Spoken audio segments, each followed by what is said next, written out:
Jakarta tak pernah benar-benar tidur. Di balik gemerlap lampu gedung pencakar langit dan riuh klakson mobil mewah, ada satu sosok kurus, dekil, dan hampir tak dianggap manusia, Bayu. Setiap pagi sebelum matahari terbit, ia sudah duduk di trotoar depan gedung Wirakusuma Group, perusahaan terbesar se-Asia. Mengenakan jaket robek dan celana penuh tambalan, ia hanya membawa kaleng penyok dan tas kain lusuh warisan ibunya, yang kini sudah tiada. Orang-orang lewat di depannya seolah ia tak ada. Bahkan seekor anjing peliharaan pun lebih dipedulikan. Bayu bukan pengemis biasa. Ia tak pernah menjulurkan tangan, tak pernah memaksa atau merengek. Ia hanya duduk diam, menunduk, dan sesekali menatap langit. Hatinya menyimpan luka dalam, lebih dalam dari lubang manapun di jalanan ibu kota. Dulu, ia punya keluarga. Ayah yang tulus, ibu yang penuh cinta, dan seorang kakek tua yang selalu mengajarkan tentang titik-titik energi tubuh dan kekuatan kehidupan yang bisa dibangkitkan dengan 3 jarum kecil. Tapi kemiskinan dan keserakahan orang-orang telah merenggut semuanya darinya. Setiap hari, Bayu melihat mobil-mobil mewah melintas. Sering ia memandang iri pada anak kecil yang duduk nyaman di kursi belakang, tertawa sambil menggenggam gadget. Ia bukan iri pada harta mereka, tapi pada pelukan ibu yang mereka punya, sesuatu yang kini hanya ada dalam mimpinya. Dan di antara mobil-mobil itu, satu yang paling sering ia tatap, mobil hitam berlogo khusus milik CEO Wirakusuma Group, Rendra Wirakusuma. Mobil itu selalu melintas cepat, seolah takut kotor oleh keberadaannya. Bayu tahu, di dalam gedung megah itu, orang-orang bekerja dengan setelan jas, berdasi rapi, menatap layar dan berbicara dengan suara penuh otoritas. Sementara dirinya, hanya segumpal daging tak bernilai di mata mereka. Pernah suatu kali ia menyapa seorang karyawan muda untuk menanyakan waktu, tapi malah didorong dan dikata-katai, "Pergi sana, pengemis bau." Noda di kota ini, yang tak diketahui orang-orang adalah bahwa Bayu masih menyimpan satu kotak kayu kecil peninggalan kakeknya. Di dalamnya, tersimpan 3 jarum perak tua yang dibalut kain sutra usang. Jarum-jarum itu bukan sembarang jarum. Dulu, sang kakek, seorang tabib misterius yang pernah mengobati bangsawan Tibet, berpesan, gunakan ini hanya jika kau bertemu seseorang yang benar-benar sekarat. 3 jiwa, 3 nyawa, 3 kesempatan. Setelah itu, hidupmu akan berubah. Tapi siapa yang mau percaya pada dongeng seperti itu di zaman modern ini? Apalagi dari mulut seorang pengemis jalanan. Bayu tahu betul, tak ada yang akan mendengar, apalagi mempercayai kisahnya. Maka ia menyimpannya diam-diam, menunggu waktu, sambil terus menjalani hari-hari yang menyesakkan dada. Suatu malam, hujan deras membasahi kota. Bayu berteduh di emperan toko yang tutup. Tubuhnya menggigil, tapi matanya masih menatap gedung bercahaya di seberang jalan. Di lantai paling atas, ada ruangan besar yang tak pernah mati lampunya. Di sanalah Rendra berada, pria yang selalu tampak sempurna di televisi, namun menyimpan sesuatu yang kelam. Bayu tahu, karena ia bisa melihat aura kelabu yang mengelilingi gedung itu setiap malam. Dan malam itu, dengan suara lirih, Bayu berkata pada dirinya sendiri, "Kau boleh menginjakku sekarang, tapi suatu hari, dunia akan tahu siapa yang benar-benar bisa menyelamatkan, bahkan ketika semua harapan sudah mati." Di balik tembok marmer megah lantai 33 gedung Wirakusuma, Rendra duduk sendirian. Meski dikelilingi furnitur mahal dan pemandangan kota yang menakjubkan, matanya kosong. Ia bukan sedang memikirkan saham, merger, atau ancaman bisnis dari Singapura. Pikirannya hanya tertuju pada satu sosok, ibunya. Ni Kirana, wanita kuat yang membesarkannya dengan tangan sendiri, telah terbaring koma selama 3 tahun. Semua dokter menyerah, semua pengobatan luar negeri gagal.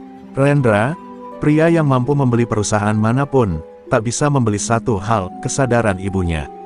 Di ruangan rumah sakit pribadi miliknya, Ni Kirana tampak seperti tidur panjang tanpa akhir. Mesin-mesin bernada monoton menjaga hidupnya tetap berdenyut. Dokter-dokter terbaik dari Jerman, Jepang, bahkan Swiss pernah mencoba. Mereka bilang, kasusnya unik, Pak Rendra. Otaknya hidup, tapi jiwanya seperti terkunci. Kata-kata itu menancap dalam hati Rendra.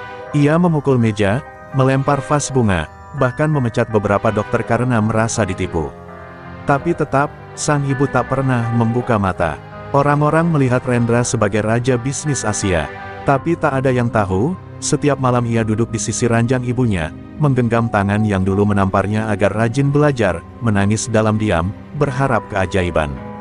Tak satu pun media tahu. Ia menyembunyikan rasa kehilangan itu seperti menyembunyikan cacat.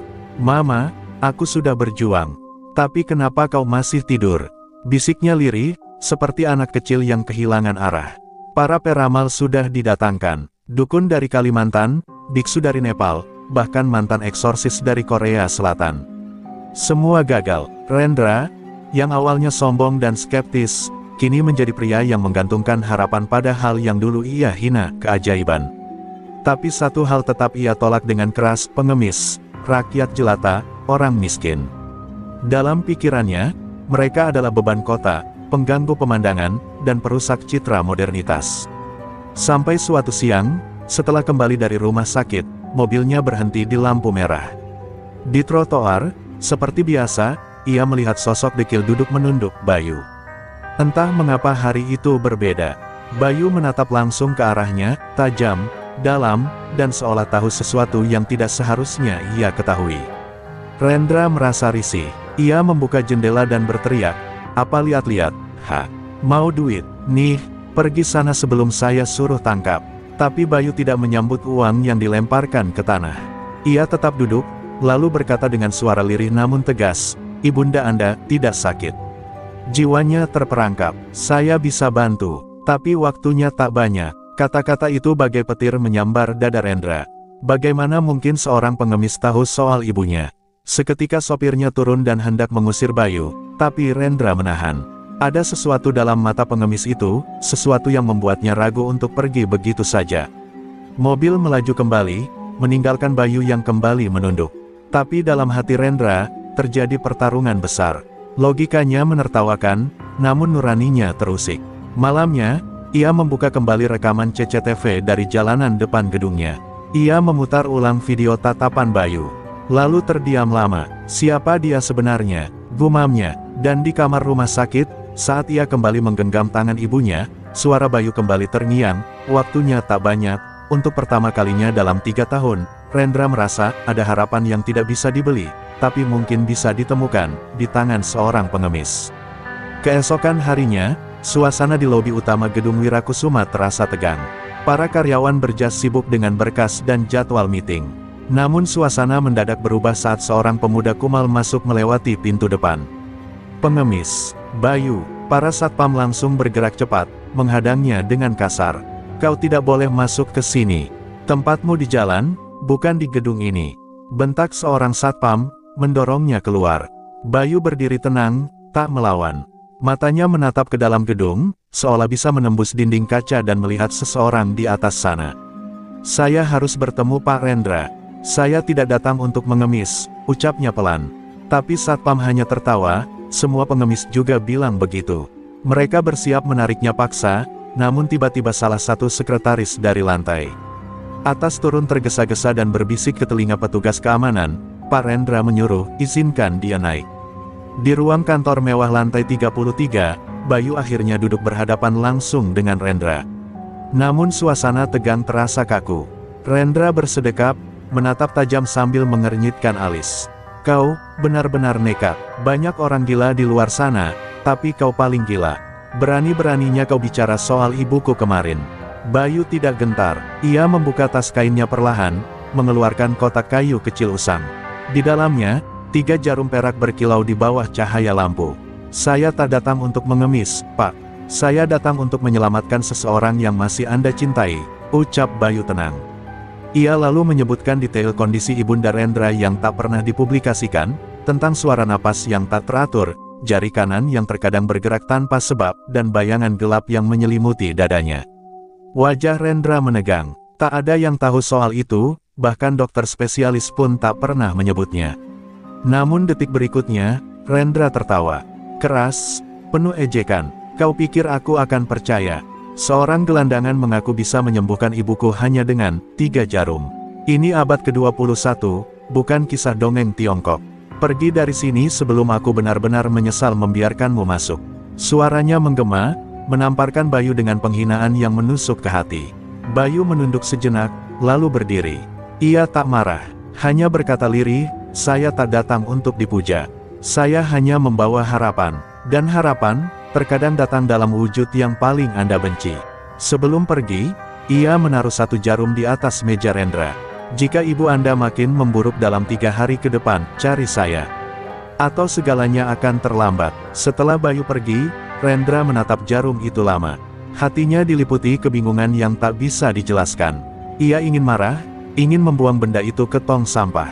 Tapi tangannya justru menggenggam jarum itu erat, seolah ada sesuatu dalam dirinya yang berbisik bahwa pemuda kotor itu mungkin bukan orang biasa.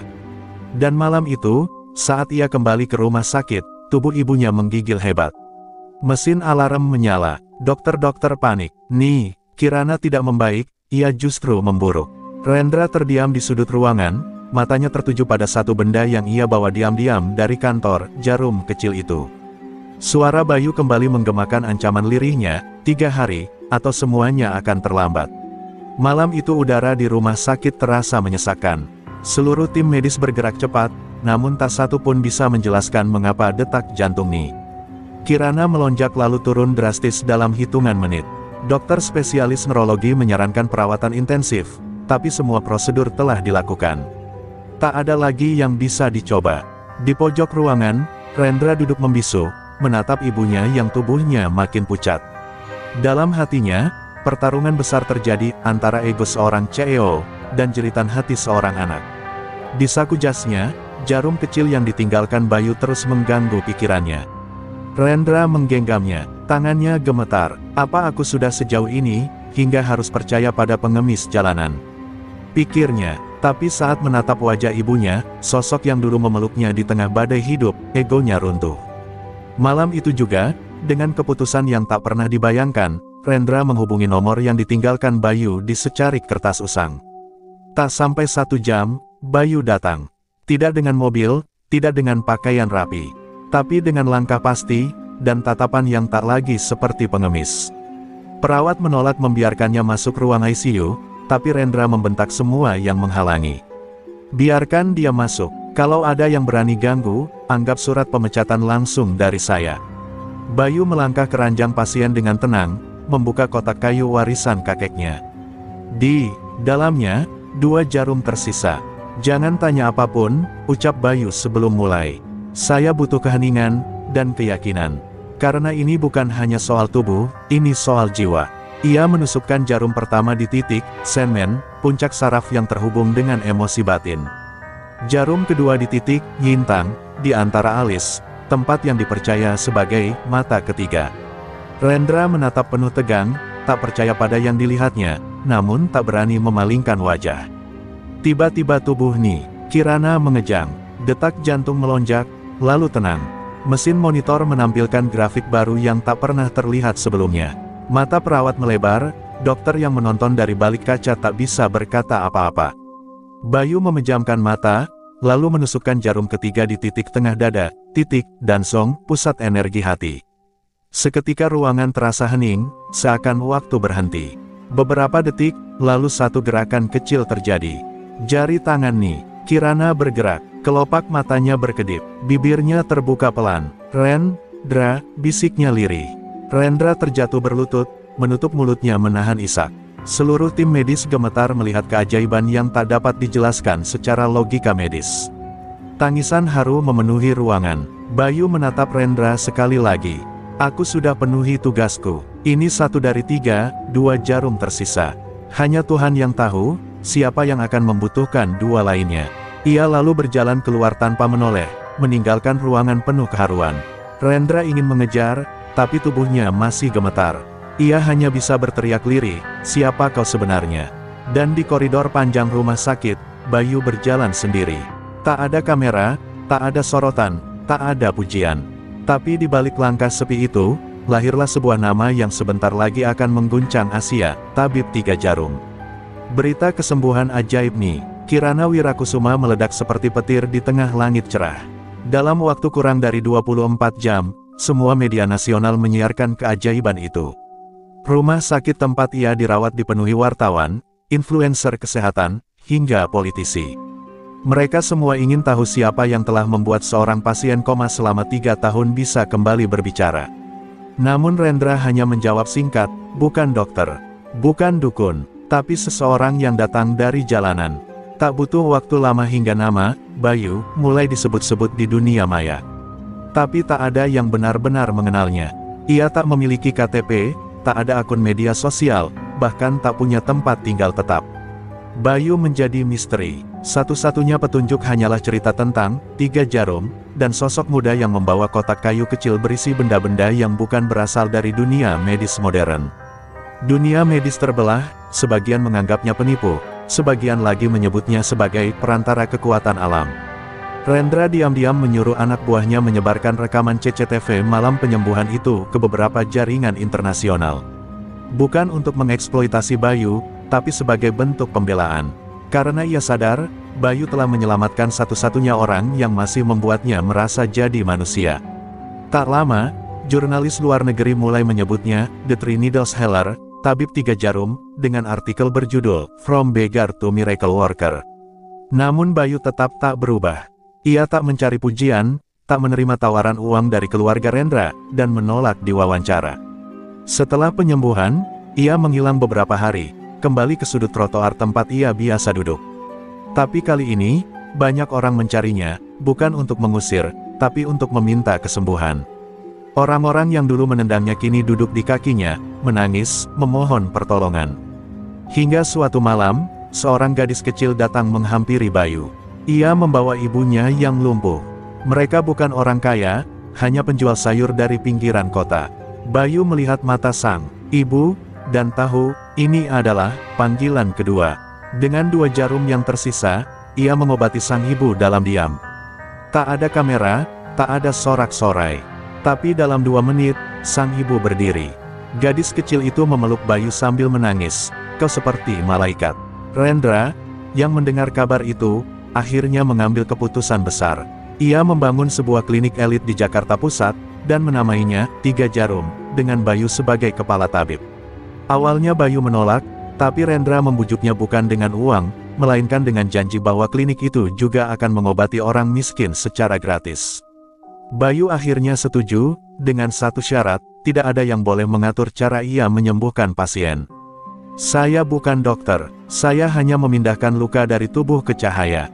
Sejak hari itu, antrean pasien datang dari seluruh penjuru Asia. Ada yang dari Bangkok, Manila, bahkan Dubai. Mereka tak peduli apakah Bayu punya gelar atau tidak. Mereka hanya tahu, keajaiban itu nyata, dan namanya Bayu. Klinik 3 Jarum menjadi simbol harapan bagi yang tertolak oleh medis konvensional. Dan saat bulan purnama menggantung di langit Jakarta, Bayu berdiri di balkon kliniknya, menatap jauh ke arah gedung-gedung tinggi. Dulu ia ditendang dari trotoar, sekarang ia memimpin dari tempat yang lebih tinggi. Tapi satu hal tak berubah, masih ada 1 jarum tersisa. Dan ia tahu, jarum terakhir itu akan menentukan takdir hidupnya. Hari-hari berlalu, dan Bayu kini bukan lagi sosok yang dipandang sebelah mata. Dari pengemis yang diusir satpam, kini ia menjelma menjadi simbol harapan dan keajaiban. Klinik 3 Jarum berdiri megah di jantung kota Jakarta, dengan arsitektur yang menggabungkan elemen tradisional dan modern. Setiap hari antrean pasien membanjiri pelataran, mulai dari rakyat biasa hingga keluarga pejabat tinggi. Tapi di balik sorot mata lembut dan senyum tenangnya, Bayu menyimpan bara yang belum padam, luka penghinaan dan rasa dibuang dari kehidupan. Ia tak pernah melupakan hari-hari saat tubuhnya didorong kasar oleh satpam, saat kata pengemis digunakan seperti senjata untuk menusuk harga dirinya. Ia masih ingat tatapan jijik Rendra di hari pertama mereka bertemu.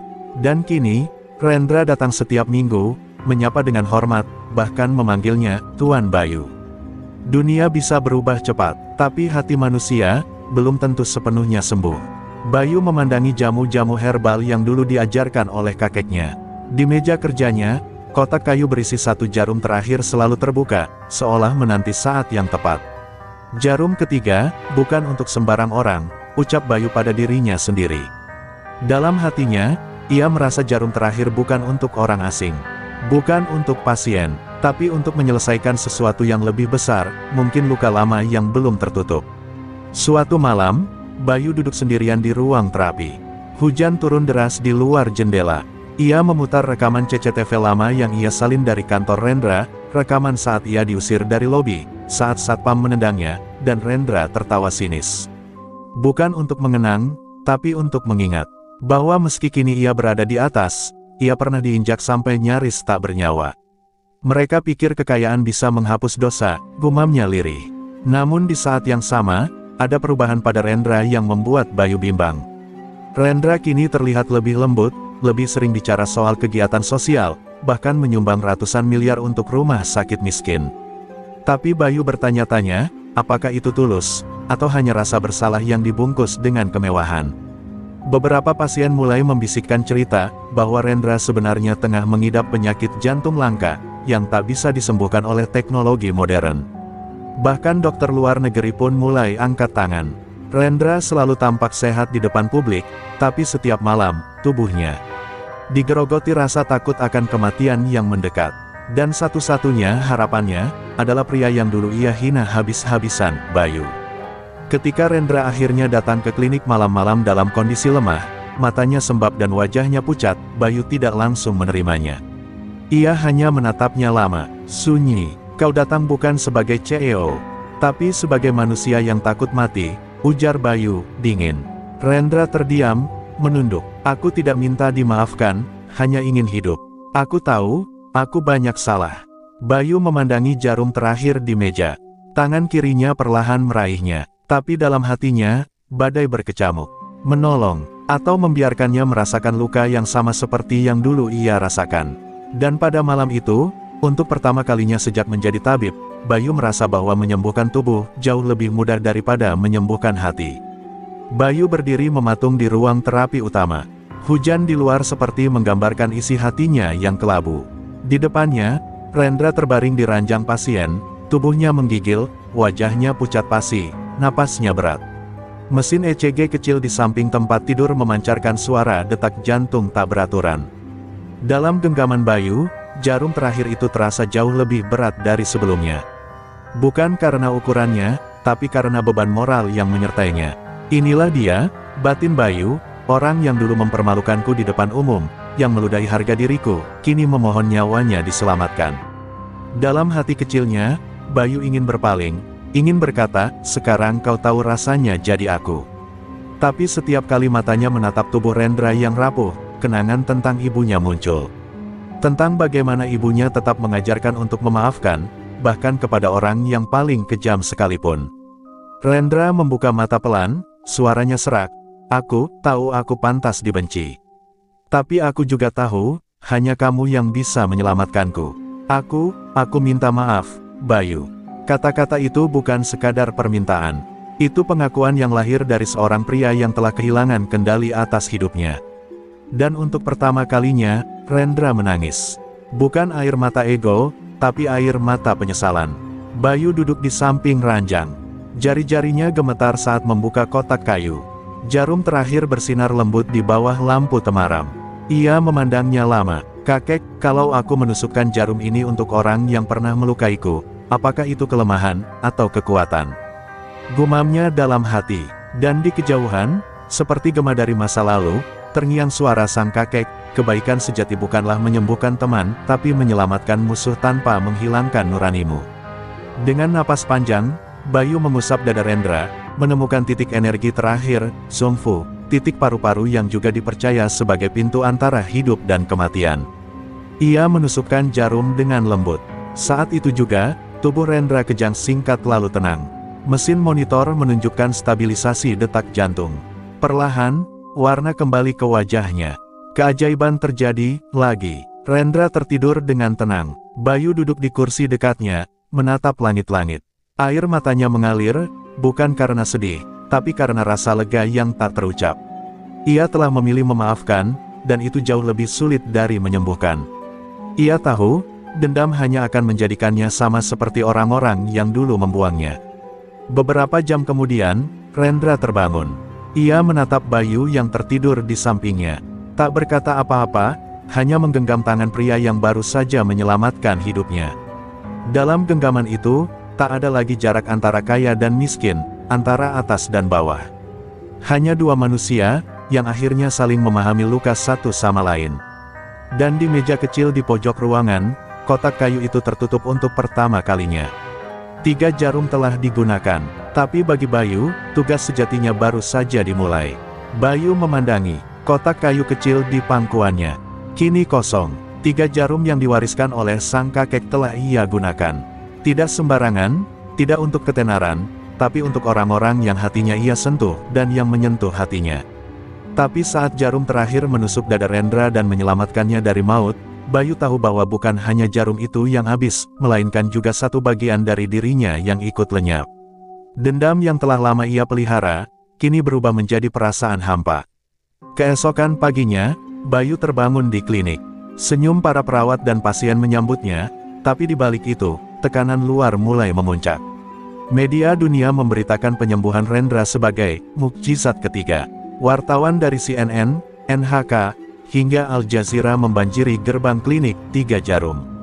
Pemerintah mulai ikut campur, meminta Bayu mengajukan izin praktik medis, padahal ilmunya tidak bisa dijelaskan dengan logika medis manapun. Lebih berat lagi, ada kelompok-kelompok ilmiah dan dokter spesialis yang mulai menyerang kredibilitas Bayu. Mereka menyebutnya penipu spiritual, pengacau dunia medis, bahkan menyamainya dengan sekte sesat. Keajaiban tidak boleh melawan ilmu pengetahuan, kata mereka. Tapi Bayu hanya diam. Ia tak ingin berdebat. Ia tahu, kekuatan yang ia warisi bukan untuk pamer, tapi untuk memberi harapan di saat semua harapan hilang. Namun dunia tak selalu adil. Suatu malam, seorang pasien penting dari luar negeri, anak duta besar, mengalami kondisi kritis dan keluarganya memaksa Bayu untuk menciptakan mukjizat keempat. Mereka bahkan menawarkan cek kosong, jet pribadi, dan janji perlindungan hukum. Tapi Bayu menolak. 3 jarum sudah digunakan. Saya bukan Tuhan, jawabnya pelan. Penolakan itu membuat gaduh. Pemerintah diam-diam mengirim orang untuk menyelidiki kliniknya. Bayu mulai diawasi, dicurigai, bahkan dibayangi ancaman. Rendra, yang kini telah pulih sepenuhnya, marah besar saat mengetahui tekanan itu. Ia turun langsung ke media, menyatakan Bayu adalah penyelamat hidupnya dan satu-satunya orang yang pantas disebut pahlawan kemanusiaan. Tapi suara Rendra tak mampu membendung gelombang fitnah dan rasa tidak terima dari banyak pihak. Dunia tak siap menerima keajaiban, ujar Bayu pada Rendra saat mereka berbincang di ruang terapi yang hening. Pada malam yang sama, Bayu duduk sendirian di ruang operasi klinik. Ia memandangi meja di mana ia menyelamatkan puluhan orang. Tetesan air mata jatuh ke permukaan stainless yang dingin. Kakek, aku sudah jalankan semuanya. Tapi mengapa dunia justru marah pada penyembuhan? Suaranya nyaris tak terdengar. Untuk pertama kalinya, Bayu merasa lelah. Bukan pada tubuh, tapi pada pandangan manusia yang terlalu sempit untuk memahami ketulusan. Tiba-tiba seorang gadis kecil datang ke ruangan. Ia adalah anak dari pasien pertama yang disembuhkan Bayu secara diam-diam, yang ibunya dulu lumpuh dan kini menjadi relawan di klinik. Kak Bayu, kalau tidak ada kakak, ibu aku mungkin sudah nggak ada. Jangan sedih ya, gadis kecil itu memeluknya erat. Dan dalam pelukan itu, Bayu kembali menemukan makna. Bahwa bukan pengakuan yang ia cari, melainkan kebaikan yang menyentuh satu hati, satu nyawa, sudah lebih dari cukup. Dan malam itu, Bayu menatap bintang di langit melalui jendela besar ruang operasi. Di dunia yang semakin bising oleh keserakahan dan kepalsuan, ia hanya ingin menjadi satu cahaya kecil, yang menyala, meski tidak pernah disorot. Pagi itu, dunia berubah lebih cepat dari yang bisa Bayu bayangkan. Setelah video penyembuhan Rendra bocor ke media internasional, nama Bayu menjadi perbincangan global. Artikel dari The New York Times menyebutnya sebagai The Modern Day Miracle Man. Majalah Time meletakkan wajahnya di sampul depan, dengan judul besar, Dari Trotoar ke Keabadian. Negara-negara Asia mulai berlomba-lomba mengundangnya untuk mendirikan klinik cabang. Bahkan Perserikatan Bangsa-Bangsa mengundangnya ke Jenewa untuk berbicara soal ilmu penyembuhan non-medis. Namun Bayu tetap seperti Bayu yang dulu. Ia menolak semua undangan, menutup rapat pintu untuk kepentingan politik atau komersial. Saya bukan produk, saya bukan pahlawan, saya hanya menyentuh luka yang tak bisa dijangkau jarum suntik, ucapnya saat diwawancarai TV nasional. Ucapannya sederhana, tapi mengguncang. Ia tahu, dunia sedang lapar akan keajaiban, tapi juga tak siap menerima kebenaran yang tidak sesuai nalar. Rendra, yang kini menjadi sahabatnya, menawarkan perluasan klinik dengan fasilitas super mewah, dan ingin mengubahnya menjadi rumah sakit modern atas nama Yayasan 3 Jarum Internasional. Tapi Bayu menolak lagi. Jika semua ini jadi bisnis, maka semuanya kehilangan makna. Ia hanya ingin tempat sederhana, tempat di mana orang-orang bisa datang, bukan untuk berharap mukjizat, tapi untuk mendapatkan harapan. Sementara itu, tekanan dari pemerintah dan kelompok medis semakin intens. Beberapa organisasi kesehatan internasional mencoba memaksa Bayu untuk membuktikan ilmunya di laboratorium, di depan panel ilmuwan. Tapi Bayu tak bisa membuktikan apapun dengan logika ilmiah. Jarum-jarum itu sudah habis, dan ia tahu, kekuatannya tak bisa diduplikasi. Kalian tak bisa meneliti cahaya, hanya bisa merasakannya, katanya lirih dalam satu wawancara yang kemudian viral. Namun di balik semua itu, Bayu mulai merasa ada sesuatu yang kosong. 3 jarum telah menyelamatkan 3 nyawa, Ibunda Rendra, seorang ibu penjual sayur, dan Rendra sendiri. Tapi ia mulai bertanya, lalu setelah ini, siapa yang akan menyembuhkanku? Setiap malam, ia termenung di klinik, merasa tubuhnya sendiri makin melemah. Bukan karena penyakit, tapi karena beban spiritual yang selama ini tak pernah ia bagi pada siapapun. Pada suatu malam, Bayu duduk di ruang tunggu klinik, ditemani secangkir teh jahe. Seorang pria tua datang perlahan. Tak ada suara langkahnya, tapi tatapannya dalam, penuh cahaya. Bayu mengenalnya. Ia tak pernah melihat langsung, tapi aura itu tak asing. "Kakek," bisik Bayu. Pria tua itu tersenyum, duduk di sampingnya, lalu berkata, "Kau sudah menjalani takdirmu. Tapi takdirmu belum selesai." Bayu meneteskan air mata. "Aku lelah, Kek, dunia ini terlalu bising. Aku hanya ingin kembali menjadi anak kecil di pelukan ibu." Tapi sang kakek menatap langit dan berkata, "Bayu, jarummu sudah 3, tapi hatimu adalah jarum keempat. Dan selama hatimu menyala, kamu akan tetap menyembuhkan, meski tanpa logam, tanpa kotak kayu." Dan malam itu, Bayu sadar, mungkin ia tak punya jarum lagi, tapi ia punya hati yang mampu menjahit luka orang lain. Dunia telah mengakuinya, tapi lebih dari itu, ia akhirnya mengakui dirinya sendiri. Hari itu langit Jakarta kelabu. Bukan karena hujan, tapi karena jutaan orang berkabung dalam diam. Klinik, 3 jarum, mendadak tutup selama 3 hari. Bayu, sosok yang dulu dipandang rendah, kini dirindukan oleh dunia. Tapi bukan karena ia menghilang, melainkan karena tubuhnya yang selama ini tampak kuat, akhirnya tumbang. Ia pingsan saat sedang memijat seorang pasien anak-anak. Diagnosa dokter menyebutkan, kelelahan akut, ditambah penurunan vitalitas secara misterius. Tak ada penyakit, tapi tubuh Bayu perlahan melemah, seperti api yang sudah memberi semua cahayanya. Rendra duduk di samping tempat tidur Bayu, memegang tangannya. "Kau menyembuhkan ibuku, menyelamatkanku, bahkan menolak semua kemewahan demi tetap jadi cahaya bagi orang kecil. Tapi sekarang, giliran siapa yang menyembuhkanmu?" Ucapnya lirih, air matanya jatuh satu-satu ke selimut putih. Bayu hanya tersenyum. "Aku tak perlu disembuhkan, Ren. Karena aku tak pernah benar-benar sakit. Aku hanya, sudah cukup." Di luar kamar, ratusan pasien dan keluarga mereka berdiri menunggu, tak peduli siang atau malam. Mereka membentangkan kertas berisi ucapan doa, memasang lilin di pelataran klinik, dan menangis bersama. Bayu telah menjadi milik semua orang. Bukan lagi pengemis yang disingkirkan dari trotoar. Bukan juga pahlawan, tapi cahaya kecil yang telah menjahit luka dunia dengan benang ketulusan. Di dalam kesadarannya yang samar, Bayu kembali melihat sang kakek. Kali ini bukan di mimpi, tapi seolah nyata. Mereka duduk di padang rumput luas, angin sepoi menari lembut. "Apa aku sudah selesai, Kek?" tanya Bayu. Sang kakek tersenyum, mengangguk. "3 jarum telah kau berikan. Tapi kau telah menjelma jadi jarum keempat, yang tak bisa dilihat, hanya bisa dirasakan oleh mereka yang kau sentuh hatinya." Dan saat jantung Bayu melemah perlahan, terjadi sesuatu yang tak pernah tercatat di sejarah medis dunia.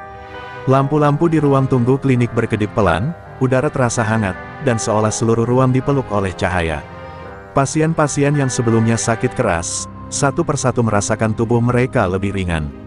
Ada yang bisa berjalan, ada yang sembuh dari sakit lama, ada pula yang hanya menangis karena merasakan kedamaian aneh dalam dadanya. Seperti keajaiban terakhir, yang tak lagi menggunakan jarum apapun. Bayu menghembuskan napas terakhir dalam damai. Tapi di detik yang sama, dunia justru menyaksikan kelahiran baru dari warisannya. Klinik, 3 jarum, tidak tutup. Justru dibuka kembali dengan nama baru, Hati yang Menyembuhkan, dipimpin oleh Rendra dan para relawan yang pernah ditolong Bayu. Mereka tak lagi menggunakan jarum, tapi meneruskan pesan Bayu, bahwa kadang yang dibutuhkan untuk sembuh bukan obat, tapi kebaikan, perhatian, dan cinta tanpa pamrih. Patung kecil Bayu didirikan di halaman klinik, bukan dalam balutan jas mewah, tapi sebagai pemuda sederhana dengan kotak kayu di tangan dan senyum lembut di wajah. Di bawahnya tertulis, kebaikan bukan soal siapa kita, tapi apa yang kita berikan meski tak punya apa-apa. Dan sejak hari itu, Bayu bukan sekadar nama. Ia adalah harapan yang hidup dalam setiap hati yang pernah disentuh oleh cinta, tanpa syarat.